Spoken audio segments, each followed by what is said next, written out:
にちは。今日は日本の朝ごはんについてご紹介したいと思います。日本にはね、伝統的な朝ごはんがあります。でも、この伝統的な朝ごはんは作るのがね、ちょっと大変というか時間がかかるので、特に最近ではもっと簡易的な朝ごはんを食べる人が多いです。なので今回は日本の伝統的な朝ごはんと近代的な日本人が食べているリアルな朝ごはん、この2つをご紹介しようと思います。あと今回ですね、多分字幕を上につけていると思います。これはコメントでね、先日いただいて、下にあると字幕をつけた時にかぶってしまうからもうちょっと上にしてほしいっていう風な意見だったんですけど、そうするとね、結構画面の真ん中に字幕を置くことになっちゃって、私のね、口元とかが見えなくなるなと思ったので、今回上にしてみました。どうでしょうか？上にね、字幕をつけている人ってあんまり見たことがないので、ちょっと違和感があるかもしれないんですが、ぜひ皆さんの意見を聞かせてください。今までみたいに下にあった方がいいか、上だったら字幕とね、両方一緒に見れるからこっちの方がいいのか、ぜひコメントで教えてください。はい、では本編行ってみましょう。はい、まずは日本の伝統的な朝ごはんについてご紹介します。伝統的な朝ごはんといえば一汁三菜です。一汁三菜って言って一つの汁物と三つのおかずを一緒に提供する、それが一汁三菜のプレートの作り方です。プラスして白米とかご飯を一緒につけます。ご飯には白米って言って白いご飯と、他にも玄米を食べることが多いです。あるいは季節によってご飯に混ぜる食材を変えて楽しむこともあります。例えば春だったらタケノコですね。タケノコって皆さん知ってますか？竹っていう細長い木が日本にはたくさん生えています。この竹っていう木は育つのがすごく早いんです。だから春にね、タケノコっていう竹になるための小さい子供が出てくるんです、地面から。それがすくすくと毎日どんどん伸びていって、あっという間に木になります。この木になる前の段階のものをタケノコと呼んで、これを食べます。だから春には竹のね、生えている林の中に入っていって、いい大きさに育ったタケノコを見つけて取って、それを料理して食べます。食感がシャリシャリしているというか、すごく独特なんですけど、私はすごい好きです。これをご飯に入れて、タケノコの炊き込みご飯にして春には楽しみます。夏には麦ご飯の冷やし茶漬けというものを食べることもあります。私はね、あんまりしたことがないんですけど、これは麦ご飯っていう白いご飯と麦を合わせて作ったご飯です。プチプチっとした食感が楽しめるようになって、あと白いご飯よりも香ばしくなります。これに味付けとして焼き鮭とか梅を乗せたり、あとは薬味として生姜を入れたり、しそとか刻みネギを上に乗せたりします。これに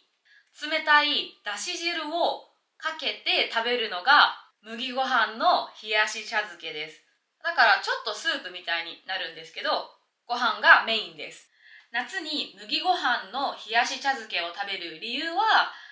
こうすることで夏バテをしてしまって食欲がない時にもスルスルっとご飯が食べやすいっていうメリットがあります。秋にはね、栗を入れて栗の炊き込みご飯を作ります。冬にはさっきの冷やし茶漬けのあったかいバージョンで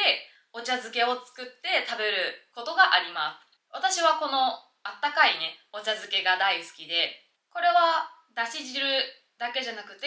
お茶漬けっていうだけあって、お茶をかけて食べることもあります。緑茶とかね、かけますね。次にね、一汁三菜の汁物についてご紹介します。汁物といえば王道はやっぱりお味噌汁です。でもね、このお味噌汁も季節によって具材を変えて楽しみます。あるいはお味噌汁以外のバラエティとしては、けんちん汁とかすまし汁とか、あとは豚汁を作る時とかもあります。はい、次にね、一汁三菜の山菜についてですね。この山菜は3つのね、おかずなんですけど、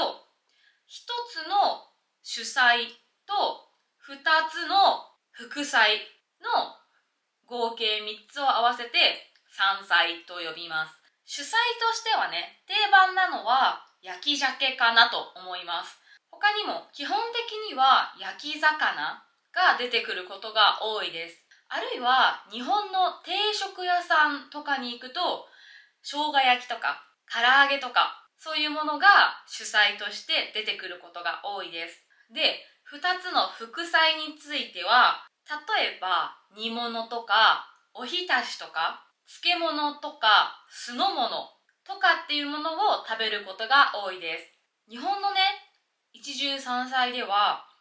基本的に食事のバランスを考えて作られています。まずご飯で炭水化物ですね。で、主菜でタンパク質を摂ります。副菜ではビタミンとか食物繊維を摂ります。で、汁物で水分とか塩分の足りない部分を補う、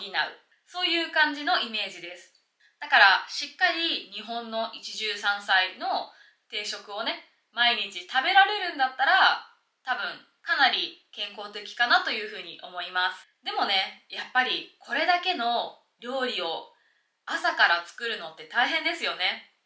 だから特に現代人は忙しいから、もっとね、簡単に朝ごはんを済ませることが多いです。ここからは現代のね、リアルな朝ごはんについてご紹介します。まずね、さっきの伝統的な朝ごはんで気づいた人もいると思うんですが、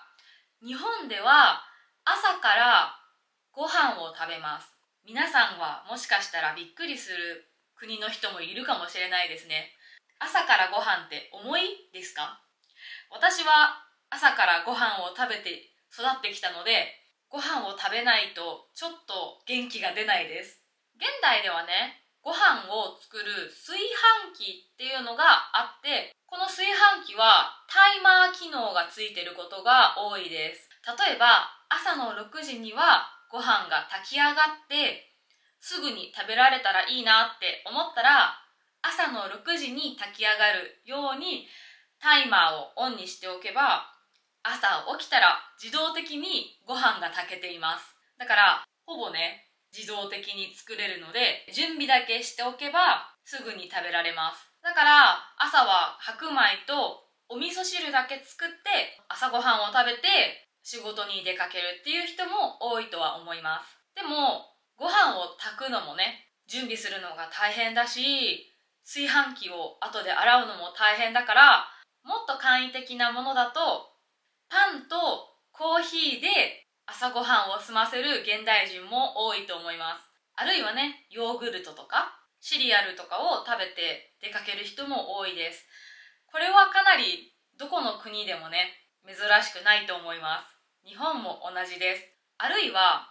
日本にはコンビニがあってとても便利なんですね。このコンビニに行って朝ごはんを買って会社に行くっていう人も多いです。コンビニの朝ごはんの代表例としてはおにぎりですね。おにぎりっていうのはご飯をこうやって握るからおにぎりと呼ばれるんですが、基本的には三角、コンビニだと丸いものも売ってます。このおにぎりの中には梅干しとか焼き鮭とか明太子とか具材が入っています。で、海苔がね、周りに巻いてあることもあります。おにぎり一つでご飯と一緒におかずが食べられるから一石二鳥ですよね。一石二鳥、これは日本のことわざですね。一つで二つ分のいいことがあるっていう意味です。一つの石で二羽の鳥を落とすことができた。それが一石二鳥っていうことわざのイメージですね。これをいくつか買って出社する人もいるし、もちろん他にもサンドイッチとかソーセージとか唐揚げとかそういうものも売っているので、好きなものを買って会社に行きます。コンビニではね、コーヒーも安く買えるので、朝ごはんだけじゃなくてね、お昼ご飯をコンビニで買う人もかなり多いと思います。はい、ということで今回の動画は以上です。多分ね、伝統的な日本の朝ごはんについては皆さんにとっては新しい内容かなと思います。現代的な朝ごはんについては皆さんの国とあまり変わらないかもしれないです。でもね、24時間営業しているコンビニがある国っていうのは珍しいかなと思います。コンビニは日本人の生活をすごく助けてくれる大切な存在です。ぜひね、皆さんも日本に来た時には伝統的な日本の朝ごはんを試してみてほしいなと思います。もちろんコンビニのご飯もね、体験として楽しんでみてください。こういう動画が面白いなと思ってくださった方は、いいねボタンとチャンネル登録をよろしくお願いします。皆さんのコメントもいつも楽しく読ませてもらっています。ぜひね、意見とかリクエストとかがあったらお気軽にコメントを残してください。それではまた次の動画でお会いしましょう。またねー。